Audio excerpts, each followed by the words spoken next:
কি রে বাবু, তোকে তো ভাত দিয়ে দিচ্ছি, তুই আবার এই লুচিতে হাত দিচ্ছিস কেন? ওটা তো টিফিনের জন্য করেছি।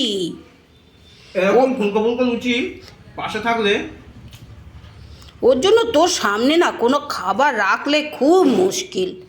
এই লুচি তুই টিফিনে নিয়ে যাবি, আজকে দুপুরবেলার জন্য লুচি নিয়ে যাবি। এই দেখো বন্ধুরা, ভাতের সঙ্গে কি কি দিয়ে খাবো ভাত? ছেলেকে আজকে এই রকম মাখন দিয়েছি। কতটা মাখন নিয়েছে আমি দিইনি, ও নিজেই নিয়ে নিয়েছে, আমার বলার ভুল। আর এই যে জলখাবার ওর টিফিনে দেবো আজকে এরকম লুচি আর এরকম আলু চচ্চড়ি। আমি বেশি গলে গেলে জিনিস ভালোবাসি না। এই দেখো বন্ধুরা, আলু কিন্তু নরম হয়েছে কিন্তু গোটা থাকবে এরকম গ্যালগ্যালে হয়ে গেলে। আর রান্না করেছি আজকের খাবার হচ্ছে এই রকম সম্বর ডাল করেছি। সাম্বার না সাম্বার বলে জানি না, এরকম ডাল করেছি আজকে। আমার সেরকম কিছু রান্না হয়নি। আর এইরকম পাঁপড় ভেজেছি। এই নে বাবু, থালাটা এইদিকে ঘোরাতে একটু, ডালটা দিয়ে দিই। এই যে লুচির যে আলু চচ্চড়িটা দারুণ হয়েছে কিন্তু। দারুণ হবে না? দারুণ হয়েছে খেতে। দেখ না, যে যতই বলুক, যেটা দেখতে ভালো হয় খেতেও ভালো হয়।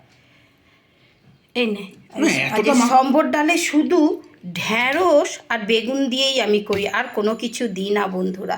সব কিছুরই ওর বাবা একদিন বলেছিল অফিস থেকে খেয়ে এসে যে ভেন্ডি আর বেগুন দিয়েই তুমি করবে, আর অন্য কোনো সবজি দেবে না, যার যেরকম পছন্দ।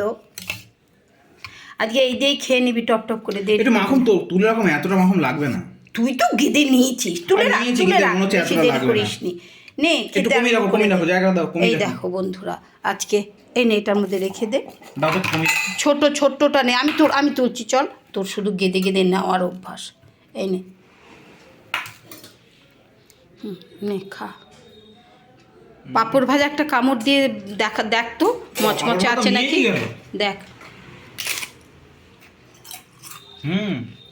এখনো কুড়মুড় করছে।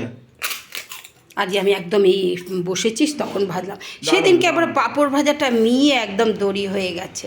আজকের মেনুতে আমার এই যে শুধু সম্বর ডাল আর এই পাঁপড় ভাজা। বন্ধুরা, যা রান্না করব তাই দেখাবো। হ্যাঁ, আমার আজকে মেনুতে শুধু এই, আর জলখাবারে কিন্তু লুচি আর আলু চচ্চড়ি আছে।